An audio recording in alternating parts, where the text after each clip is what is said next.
Hey guys, we're working without a script tonight for the first time since the Flipnote video. It's not entirely scriptless, it's just I'm working off of a list of bulleted points instead of just having everything written out as I say it, hoping that it'll be a little more authentic that way, but I could also keep like a little bit of continuity throughout this video.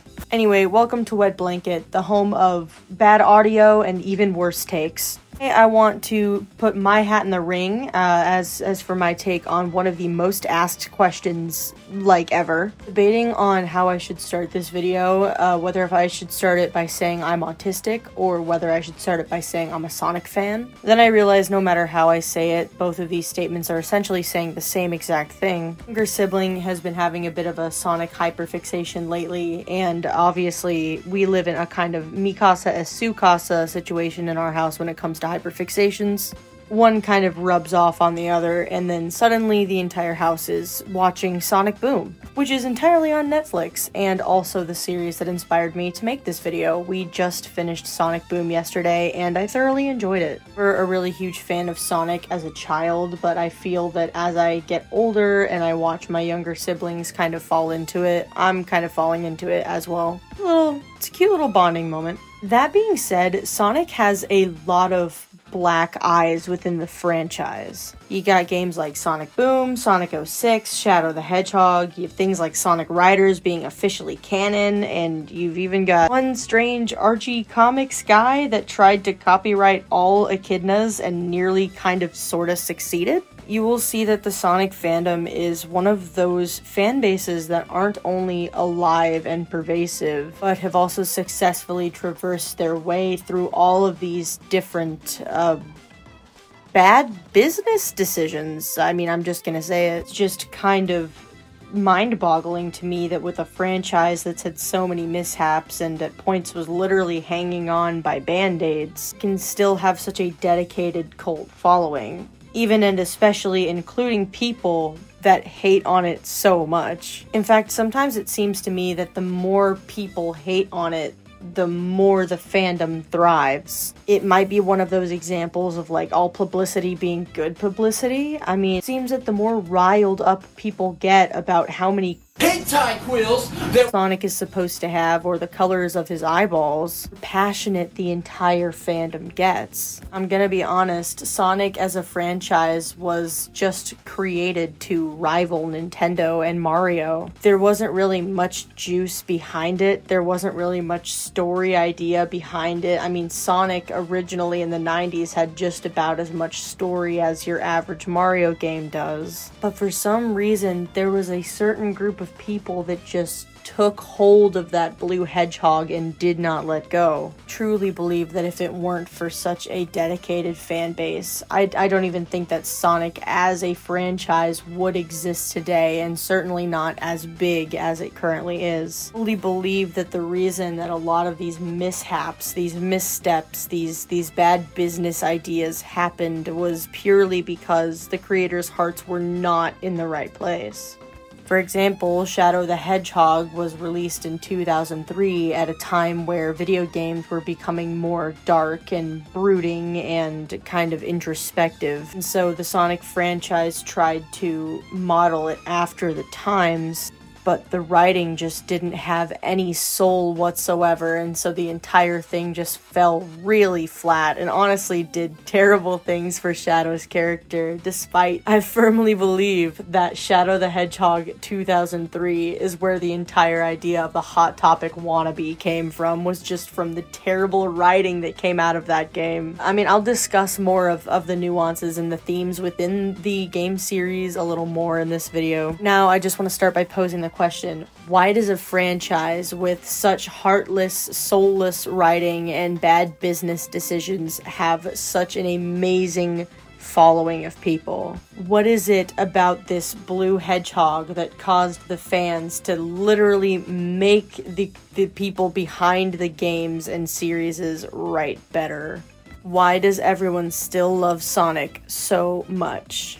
Before I start with my explanation, I do obviously want to say that this is coming from the perspective of a Sonic fan. And I've been in both positions here. I've been in the position of the fan trying to explain to other people why it's so special to me. But up until recently, I was on the other side of the coin where I was one of the people who just really didn't understand what is so polarizing about this series. So I feel like while I'm not going to definitively answer the question, because I don't really think anybody can, I mean, random things get popular all the time and nobody really has an explanation for it besides the fact that the public decided to latch onto it. And anytime the public latches onto something, it's obviously going to spark the creators to put more TLC into it. But what I can do is tell you what I think, share my opinion. That's what the channel's about. I probably sound like so weird in this video. It's very late. I'm recording this at like nearly 1 in the morning. Just finished a 2-hour Sonic lore video and I just need to like regurgitate everything that I'm thinking right now. It's fresh on the brain. The hedgehog is fresh on the brain right now. Anyway, without further ado and without all the yapping, and I'm so sorry if you've clicked off this video already, why do people still love Sonic so much? Now, the first reason I want to talk about is just the design of the characters themselves.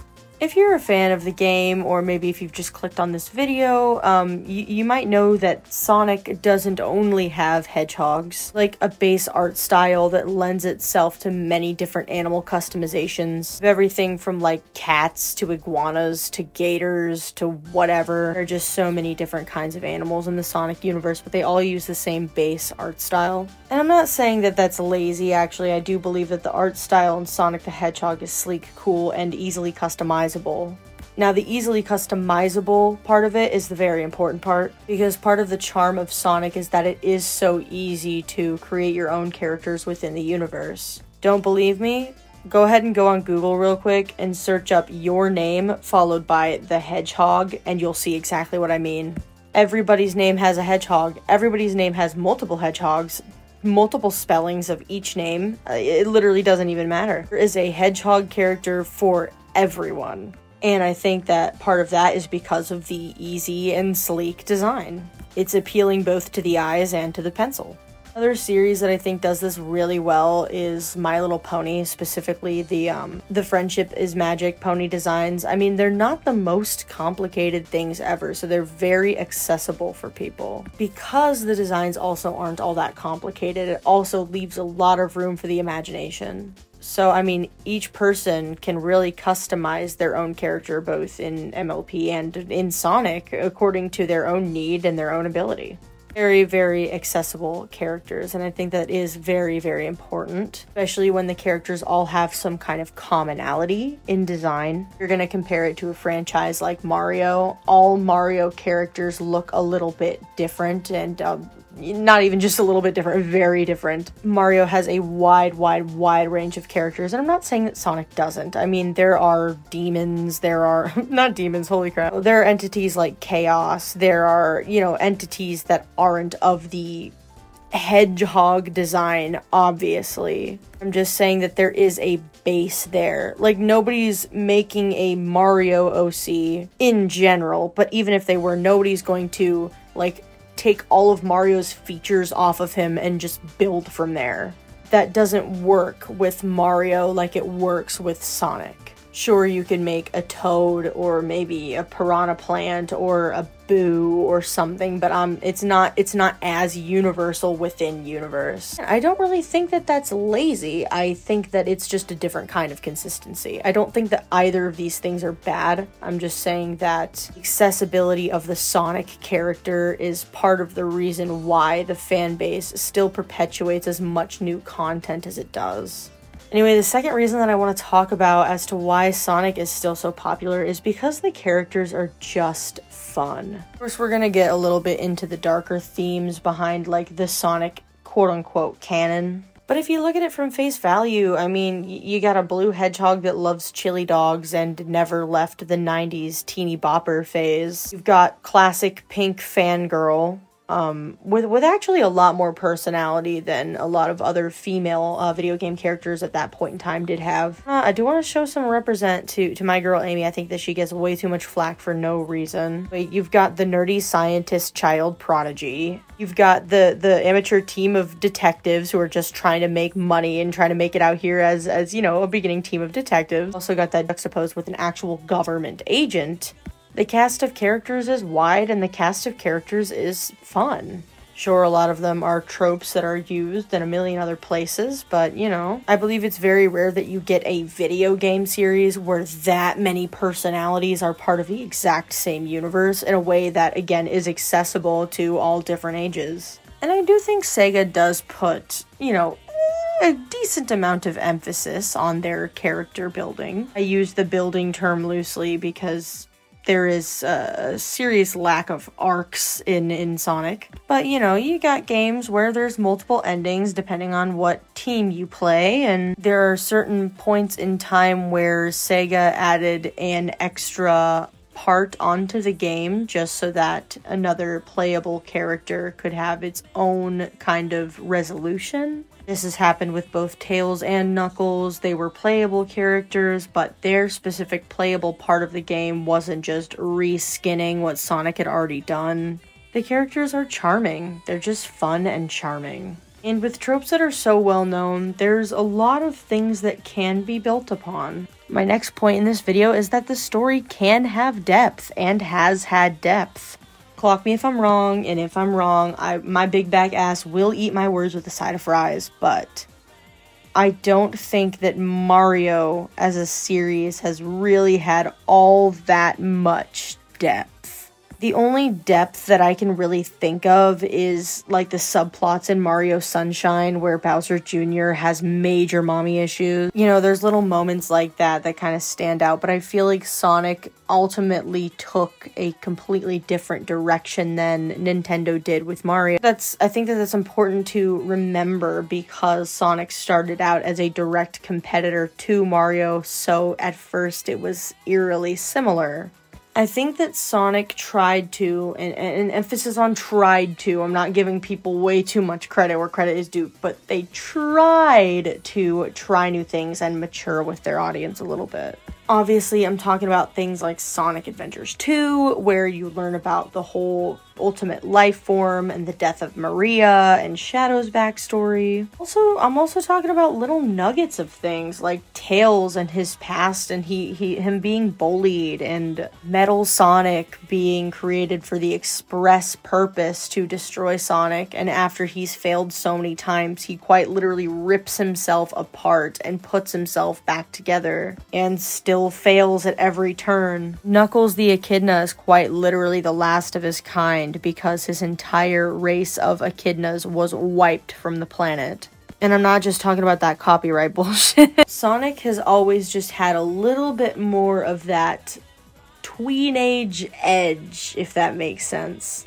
Mario's pretty cut and dry. You save the princess, you do the thing. Like Sonic, you know, a lot of the plots kind of meld into each other and the timeline is a lot more convoluted than Zelda and a lot less relevant.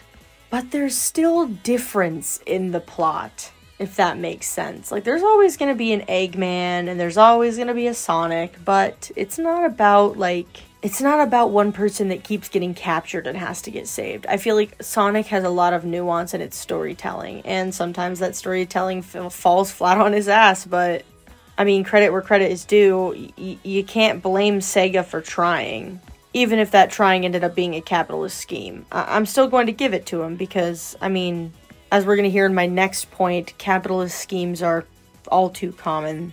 For different reasons. My final and I believe biggest reason why Sonic is still so popular today is because of the lax copyright and the sky being the limit as far as what is canon. The biggest difference between Sega and specifically Sonic and Nintendo is that Sega is so much more relaxed when it comes to copyright. Sonic is for the fans these days. I mean, Sega has said since the 90s that they're okay if people re-release their entire games as long as they do it through a non-profit. Obviously, I'm not talking like re-release, pirate, take credit for. Obviously, all credit still goes to Sega, and usually when people re-release the games, they change a couple of things. But Sega's just like, yeah, go ahead. As long as it's through a non-profit organization and you're not taking credit for our work. Whatever, man. Sonic the Hedgehog on Twitter.com himself said that everything is canon, and the thing that lends itself to that is the fact that multiverses exist within the Sonic universe and are talked about quite often. Like the idea of multiple universes and the rings or the portals, the Chaos Emeralds, the fractured shards, whatever you want to call them, depending on the order of the day. The multiverse is always on the menu. It is prevalent through TV shows, movies, games, everything. You know, Sega wants you to know that there are millions and millions and millions of universes in Sonic. The creators quite literally have come out and say that they fully endorse headcanons. Yes, of course, each character has its own plot devices and things that are what I want to call the core canon. You know, things like Knuckles being the last Echidna, the whole Maria situation, you know, everything like that. But besides that, and some people don't even follow that, besides that, the sky is really the limit. That is one thing that I will applaud Sega for over Nintendo, is that it has actively given the power back to the fans. And it's also made them a lot more creatively free, which I think has been a giant motivator for the team, is just the freedom to try shit out. And I think that in essence, that is what makes Sonic so popular, is because there is the unabridged, unadulterated power to try shit out. And, you know, that may be why there's a lot of infighting in the community, but again, I also believe that that's why all of the infighting just makes the fans even more impassioned. I've watched so many Sonic timeline videos, and every single one of them has been amazing and has had fantastic points, and the thing is, all of them have been different. Whether it have been in small ways or large ways, all of them have been different, because at the end of the day, it is headcanon. And in a world where corporations are constantly trying to keep their shit owned by them, Sonic is a breath of fresh air. One thing about Sonic and Sega is they have never been afraid of a brand deal, of a collab, of, you know, anything like that. And you could definitely call that selling out. And in fact, I might agree with you on some of those cases. But part of me also thinks it's, like, really cool. Because, like, in terms of fair use and copyright, Sega does what Nintendo don't. Because the multiverse exists in the Sonic universe, that means technically every headcanon that a fan makes can be the canon, which is absolutely terrifying, but also so liberating. So yeah, I believe Sonic is as popular as it is today because it is accessible, it's fun, and you can really do whatever you want with it.